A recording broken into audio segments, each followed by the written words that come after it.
What's up, guys? In today's video, we're going to talk about water damage restoration 101. If you want to break down the full life cycle of a restoration job, that's what we're going to do today. There are 4 key objectives that you have to meet on every single water job. We're going to break those down in this video. There's also 7 primary activities that occur that you have to accomplish to take care of those objectives. Guys, we're going to break it all down in this video. Let's go.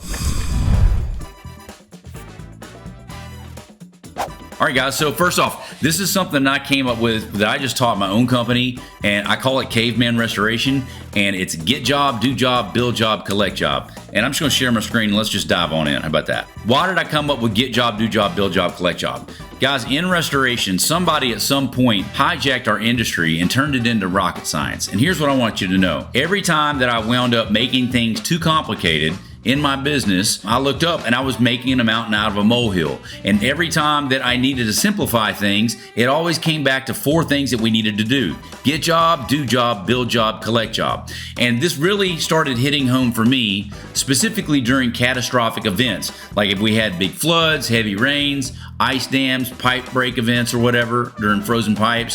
When it hits the fan for you guys, you're gonna get so busy. You will get so busy, there's only 4 things you can think about. And that's where I came up with this. Did we get the job? Did we do the job? Have we built it? Did we collect? Get, do, build, collect. And I'm just telling you, like, this stuff works. So let's just dive on into it, all right? So those are the 4 objectives. These are milestones, okay? These are in order. You cannot do a job that you cannot get. You cannot bill a job you didn't do, and you cannot collect a job you did not bill, okay? These are actual linear milestones that occur on every single job, okay? Now, what is involved in getting a job? Well, you know what? I'm glad you asked that. So here's our get the job. We've got the call, we've got the intake form, we have an initial response. These are the aspects that are involved in getting a job. So what is a call? That's where you have to actually set the appointment. I guess we're gonna get into roles a little bit. So, and if you guys want this, go to workwithshane.com, we can talk more about this, okay? But this is just where I want you to understand the concepts and the facets of what happens. So when the call comes in, who does this? This is gonna be the receptionist or the office manager or the office coordinator. If you're a one-man show, this is gonna be you, but as your company grows, you're gonna have, I think as I've put this together, this is somewhere between when you're at $1 to $2 million this year, right? This is probably when you got like a 6 or 7 man team, all right? But in getting the job, what do you need to do? You got to field the call. Who does that? The receptionist, the office manager. And then, so what are the parts of fielding the call? You need to first off to determine, is this new business? Is it not new business? They might say, hello, do you do X? Here's how you need to answer the phone. We do a lot of things for a lot of people. If you don't mind me asking, how did you hear about us? Guys, you need to ask that question every single time just so you know, okay? So you got to field the call first, determine is it new business or not new business. And then you want to determine, was it from a referral source and which referral source? And you're going to need to do this because as you start to grow your company, you might start paying referral fees to plumbers, and you're going to want to know who gave you that job so you can pay them their referral fee, okay? And even if you don't pay them referral fees, you want to know, is it 33-mile radius? Was it service direct? Because if you got a lead from them or it was valid or not valid, you want to be able to attribute the sales so you can justify your marketing efforts. You need to track, how did you hear about us on every single one, okay? So field the call, determine new business, not new business. Make sure you acquire the referral source, referral partner, and you need to qualify it, okay? Is this for a home or a business?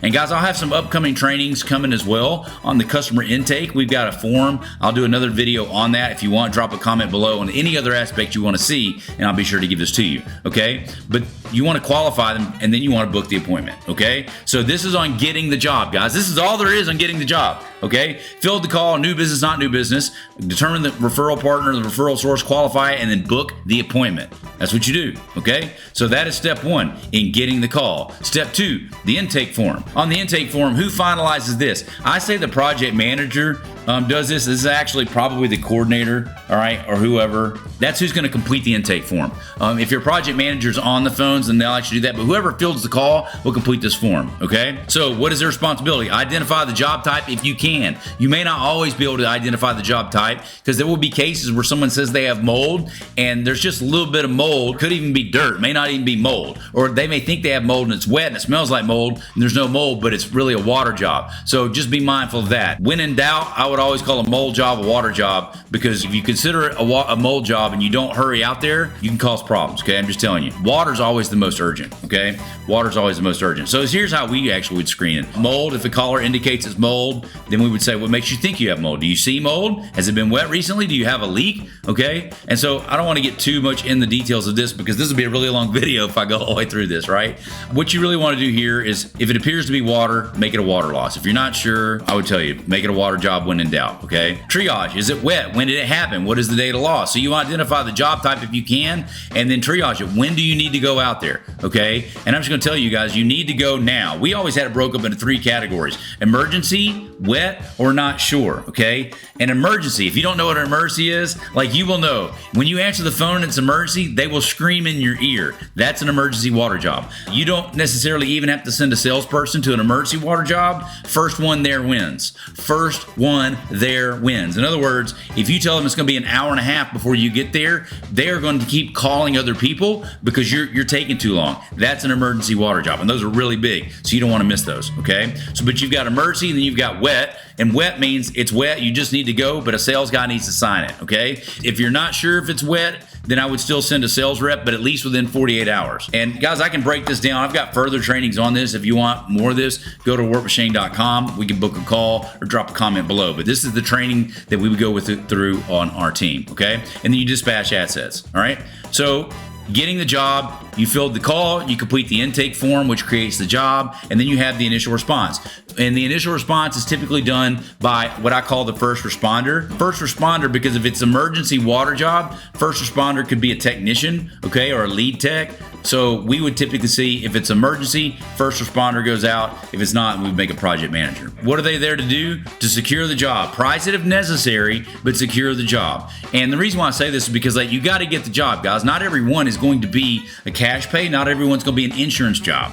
If you guys are just now getting into restoration, then there's going to be a whole bunch of other things you're going to struggle with, okay? So I just want you to notice, if you've never done water jobs, it's going to be easier or better for you to hope that it's a cash pay. You just need to get out there and then try and get them to sign, okay? So eventually, over time, your workflow of how does it go to sign the customer, that workflow will get better over time. Does that make sense? You can't juggle 3 balls yet when you're brand new to the business. So I'm just going to give you 1 ball. I'm going to have you throw it up in the air and catch it. And that's called a small cash pay, okay? So the objective, if this is one of your first 10 jobs, is completely different than if it's jobs 50 through 60, okay? The objective on your first 10 jobs is just not to burn the dadgum house down, okay? Seriously, seriously. So that is the get job piece. Hopefully that is helpful. That is the first aspect, to get the job, okay? Now the next one is to do the job. So let's look at do job. What is do job? Perform the work. Who does that? That is the lead technician. What is their responsibility? Just to perform all the work. And I don't spend much time here because, like,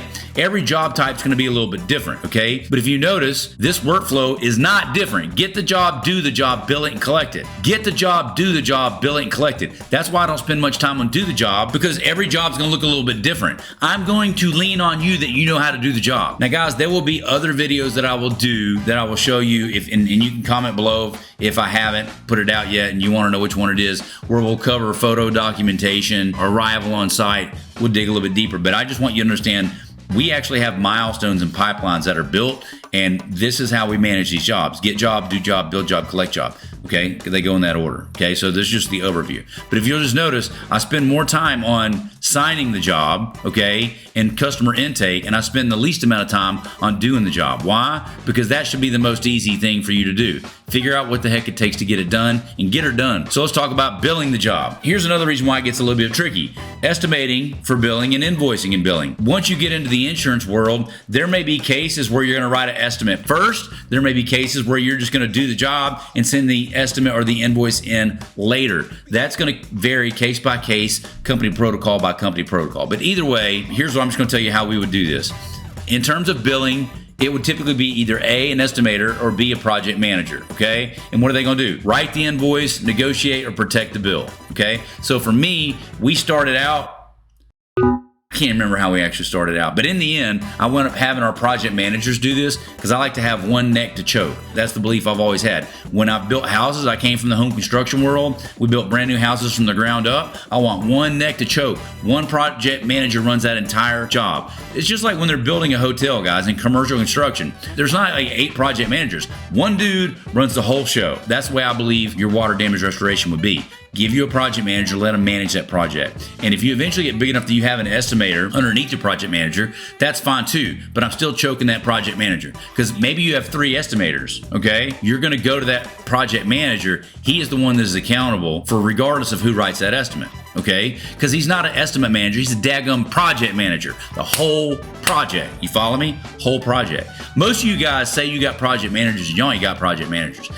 How do you know if they're a project manager? Their job is to get the job on the tracks and keep it on the tracks, okay? If it hits the fan and the customer gets pissed off and goes crazy, does that job come to you as the owner? Yes or no? And if it does, your project manager failed. A project manager gets the job, puts it on the tracks, and keeps it on the tracks. And if they can't keep it on the tracks, they're not a manager. They're not a project manager. I don't care if they write the estimate or not, they still gotta manage the whole dang project. All right, so there's your estimate for your billing and invoicing. I put this here too.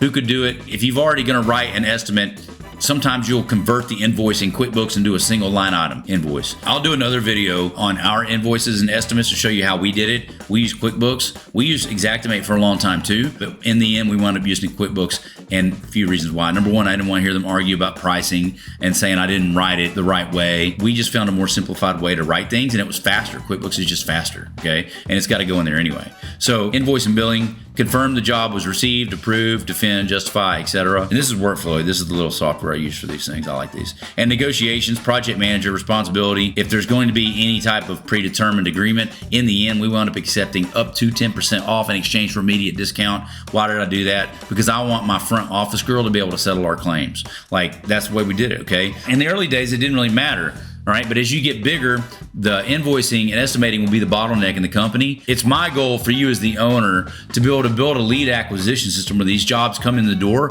without you touching them, okay? And that can happen with insurance agents, plumbers, and the internet. I can show you how to do that. Go to workmachine.com and I can show you everything. But then once you get the jobs coming in the door, then you've got to get out of the operations, the day-to-day, the project management piece, and then the next bottleneck will typically be estimating, invoicing, and billing. My goal for you guys is to get you to $1 million and then to get the owner to stop touching things in the business, okay? And that means build the team around them. And that's what we're gonna show you and teach you to do. And that's the reason why it ends up being the way that we're saying here, okay? So get job, do job, build job, and it doesn't matter if you're doing cash, pay, or insurance companies, right? Like, we eventually run what we call a squeeze play. I don't know if I'll do a video on that on YouTube or not, just because I have insurance companies and adjusters that watch my videos, and I ain't giving y'all my secrets, baby. Y'all ain't invite me to your meetings, so you ain't coming to mine, okay? But guys, there are things that you can do to make sure that you are protecting your invoice, protecting your estimate, and protecting your customer from those little carriers, okay? I got news for you. Insurance companies, they're not on the side of your customer.